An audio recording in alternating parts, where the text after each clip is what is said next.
Actuellement, en Europe, il existe deux grands groupes de catholiques, les tradis et les modernistes. Alors les tradis ont la messe en latin avec le prêtre qui tourne le dos aux personnes. Et c'est la messe tridentine, c'est-à-dire qui s'appuie sur le concile de Trente. Trente a donné tridentine. Et ce concile a eu lieu en 1550-1600. Je ne sais plus la date exacte, mais donc les catholiques tradis s'appuient sur le concile de Trente qui a lieu, c'est la contre-réforme. C'est lors de l'arrivée du protestantisme, les protestants décident d'un culte, d'une messe, ils ne vont plus l'appeler messe.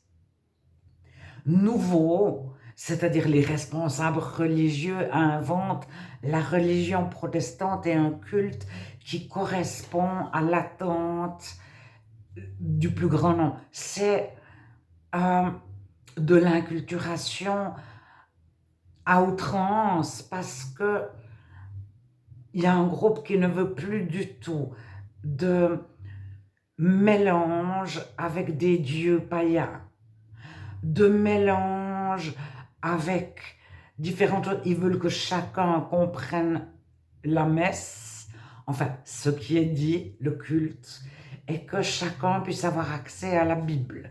Et la Bible devient le centre du culte. Alors, les catholiques, après avoir décidé, il y a la diète de Worms par exemple, qui est un moment crucial dans le protestantisme, mais il y a les conventions de La Rochelle aussi. Et après ça, les catholiques essayent de revenir englober les protestants et ils créent la messe tridentine, qui est maintenant la messe traditionnelle, les catholiques traditionnels. Alors, il y a deux grands groupes, mais il y a énormément d'ordres différents. Moi, je ne connais pas vraiment, mais il y a les jacobins, il y a les franciscains, les dominicains, il y a les carmélites. Alors, il y a des femmes et ils vivent de différentes communautés avec des ordres différents. Alors, l'ordre, c'est la façon de vivre de la communauté qui est différente. Ceci en Europe. Mais si vous allez en Inde, le catholicisme est très différent. Il est empreint de bouddhisme parce que les catholiques ont eu pour but d'inclure les bouddhistes dans la religion catholique, de faire de l'inculturation. En quoi croit le plus grand nombre? En quoi croit le plus grand nombre en Inde? Alors, faisons une religion qui correspond à la croyance du plus grand nombre. C'est pour ça que dans les régions du monde qui sont protestantes, le catholicisme ressemble énormément au protestantisme. Dans les régions du monde qui sont bouddhistes, le catholicisme ressemble énormément au bouddhisme. Au Mexique, le catholicisme est vaudouiste. Quel Dieu croyez-vous? Nous aussi. Le catholicisme, c'est un panthéon. C'est la suite du panthéon grec, c'est-à-dire on prend les dieux des pays que nous avons conquis. Alors, les dieux, par rapport aux protestants, ça ne jouait pas. Comme ils étaient très nombreux, les dieux sont devenus des saints. Alors, des statues comme la statue de Zeus est devenue la statue de Jean-Baptiste. On a effacé le nom de Jupiter, Zeus, sur son socle, puis à la place, on a écrit Jean-Baptiste. Et les temples dédiés à Minerve, Azarté, etc., sont devenus des temples dédiés à Marie ou à Sainte-Anne, etc., ou à la Dame du Ciel, etc. Et on a christianisé le paganisme. Enfin, on a essayé de rendre le paganisme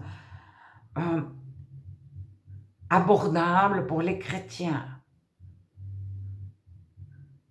Donc, on a supprimé tout ce qui pouvait les déranger.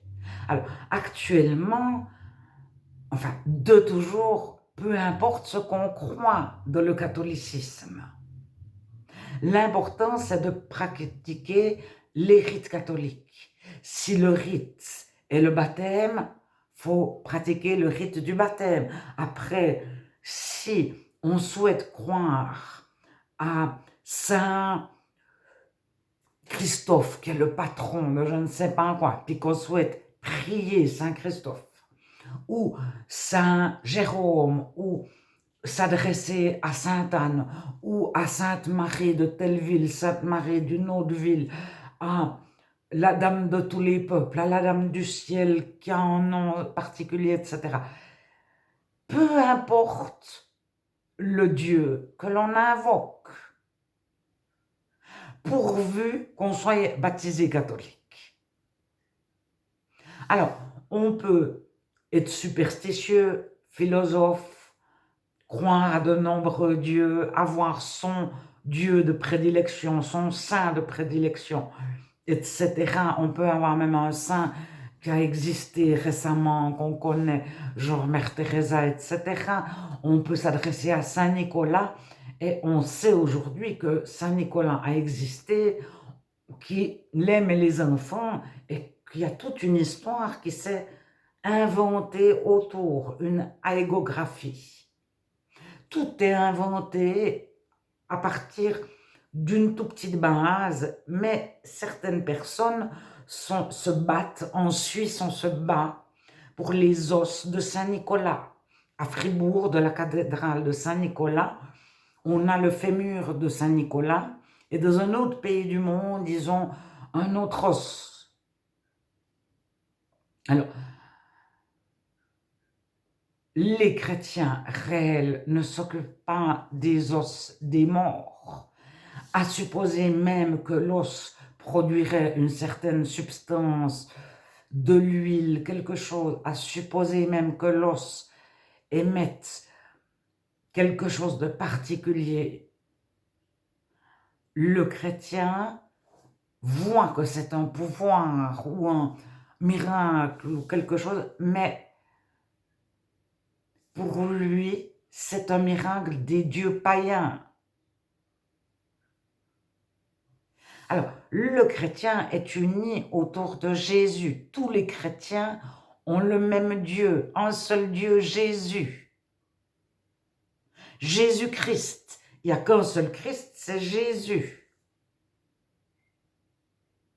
Et quand il prie le Père au nom de Jésus. Et un chrétien qui va en Argentine, qui va en Inde, qui va au Mexique, qui va en Afrique, qui va en Laponie, en Finlande, etc., en Italie, en France, il rencontre un autre chrétien, même qui est un frère, qui est un pentecôtiste, qui rencontre un darbiste, etc.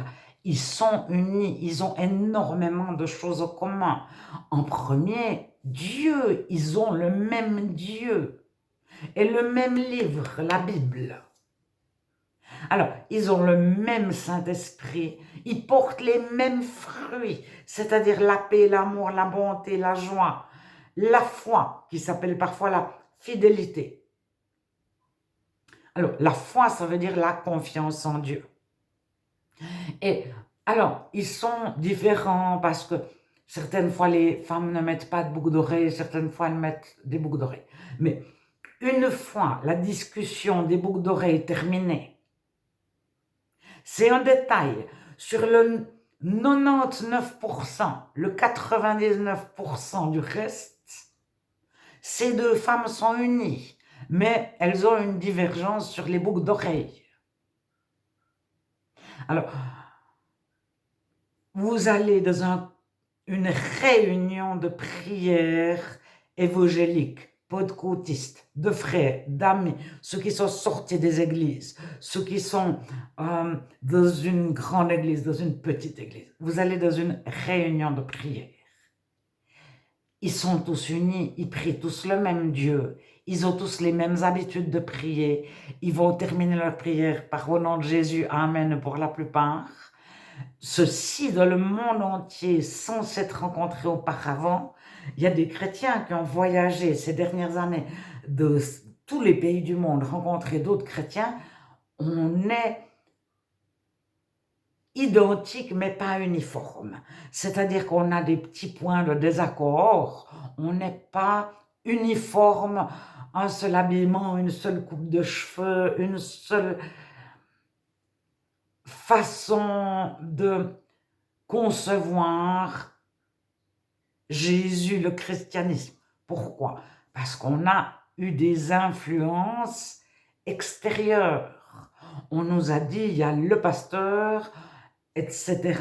Ou bien il y a les 5 ministères, etc. Ou bien la femme se tait non, la femme se tait pas, etc. Mais si toutes ces personnes se rassemblent pour prier, de tout milieu confondu, de tout pays confondu, sans s'être rencontrés auparavant, ils vont être unis de la prière. Alors, j'ai entendu un jour un catholique dire que les évangéliques étaient très nombreux, il y en avait de nombreuses sortes. Mais il avait l'impression qu'il n'y avait qu'une seule sorte de catholique.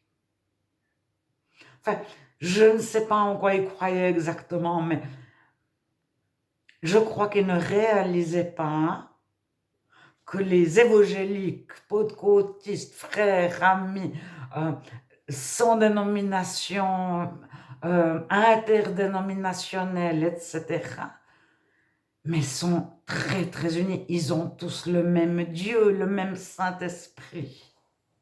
Ils portent tous les mêmes fruits. Et c'est pas le baptême qui les rassemble. C'est pas... c'est le cœur. Ils connaissent Dieu. Ils sont connus de Dieu. Et pourquoi il y a des franciscains et des dominicains? Parce que ceux qui connaissaient Dieu en 1200 étaient les baptistes et les pentecôtistes, ceux qui s'appuyaient, les baptistes, sur Jérôme, sur la Bible, etc. Et puis ceux qui s'appuyaient plus sur l'esprit et qui baptisaient de l'esprit. Ils baptisaient pas d'eau, ils n'avaient pas de rite, pas de rituel, pas de formule. Ils ne votaient jamais, ils n'avaient pas d'anciens, pas de pasteur. Ils considéraient les hommes et les femmes sur le même plan, les couleurs de peau sur le même plan, les nobles sur le même plan que les tous. Bon, ils étaient assez bourgeois, c'est-à-dire qu'ils avaient tout en abondance. C'était pas des vilains et c'était pas des serfs, c'est-à-dire des esclaves ou des travailleurs qui appartenaient à un maître. Les vilains, c'était le bas de l'échelle sans être esclaves. Alors, eux étaient plutôt artisans. Mais les franciscains les ont observés longuement et les ont imités.